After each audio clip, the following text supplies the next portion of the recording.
지난 7월 22일 미국의 바이든 대통령이 대선 후보 전격 사퇴를 발표했는데요. 바이든은 현직 대통령이자 유력한 당선 후보로 거론되던 사람이라 전 세계는 큰 충격에 빠졌죠. 바이든 대통령의 사퇴는 대선 후보로 첫 출연한 TV 토론이 발단이 되었습니다. 토론 내내 말을 더듬고 맥락과 상관없는 말을 하고 갑자기 웃음을 터뜨리는 등 시종일관 토론 분위기에 맞지 않는 행동을 해 빈축을 샀죠. 결국 바이든 대통령의 소속당인 민주당은 미국 대선 사상 최고령 후보인 바이든이 인지력 저하 등의 문제가 온 것이 아니냐는 우려를 표하며 후보 사퇴를 요구했어요. 엎친 데 덮친 격으로 트럼프 피격 당시 트럼프의 의연한 대처로 미국 내 인기가 급상승하면서 트럼프 당선론이 힘을 얻어가는 분위기까지 만들어졌죠. 당 내외의 압박에 견디지 못한 바이든은 결국 대통령 재선 도전을 포기했고 부통령인 해리스가 민주당 대선 후보가 되었어요. 그런데 해리스가 출마하면서 대한민국은 큰 혼란을 겪기 시작했습니다. 트럼프와 해리스가 정치뿐만이 아니라 환경과 경제 정책에서도 날선 대립을 보이며 대한민국 정치, 경제, 환경 전반에 큰 영향을 미칠 것이 예고되었기 때문인데요. 대한민국뿐 아니라 전 세계의 환경과 경제에 큰 파장을 일으킬 미국 대선, 우리가 주목해야 할 이유는 과연 무엇일까요?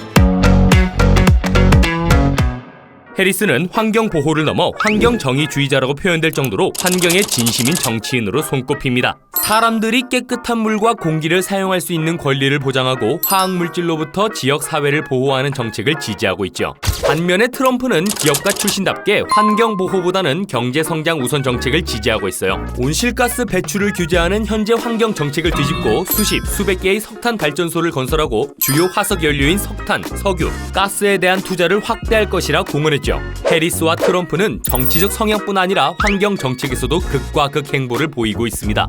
영국의 한 기후단체는 트럼프가 미국 대통령이 될 경우 매년 약 40억 톤의 온실가스가 추가로 배출될 것이라는 연구를 내놓았어요. 이 같은 양은 탄소 배출량 하위 140개국의 1년 탄소 배출량을 합친 것과 맞먹는 규모인데요. 매년 40억 톤의 온실가스가 추가로 배출된다면 약 9천억 달러의 기후 피해가 발생될 것이라 전망되고 있습니다. 이 추이가 계속된다면 2040년까지 매년 지구 온도가 1.5도씩 상승하고 역대급 폭염이라고 불리는 올해가 가장 시원한 해가 될 것이라고 해요.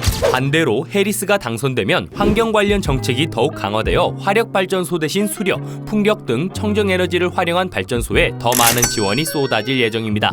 트럼프가 미국 대통령이 되면 미국의 기후보호 정책이 일환이었던 전기차나 2차 전지에 대한 지원이 줄면서 우리나라의 관련 산업들이 큰 타격을 입을 것으로 전망되고 있어요. 실제로 트럼프 피격 사건 이후 당선 확률이 높아지자 한국의 전기차와 전기차 배터리 관련 주식의 주가가 곤두박질 치기도 했습니다. 해리스가 당선된다면 기후 보호를 위해 일정 이상의 탄소 배출을 하는 기업에 규제가 가해질 것이라 전망되고 있어요. 탄소 배출량 규제와 미국산 저탄소 자재 사용 의무화 등의 정책을 추진하고 있죠.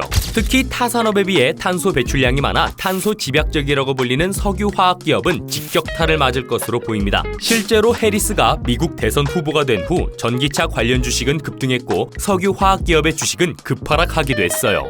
해리스 대 트럼프, 트럼프 대 해리스, 누가 대통령이 될지는 모르겠지만 향후 4년간 대한민국의 환경과 경제에 큰 영향을 미칠 미국의 대통령 선거가 11월에 치러질 예정입니다. 누가 당선되던 한국을 넘어 전 세계 환경과 경제에 큰 변화가 예고된 만큼 그 귀추를 주목해야 할 것 같네요. 이번 이야기는 여기까지입니다. 영상이 유익하시다면 좋아요, 구독, 알림 설정까지 눌러주세요.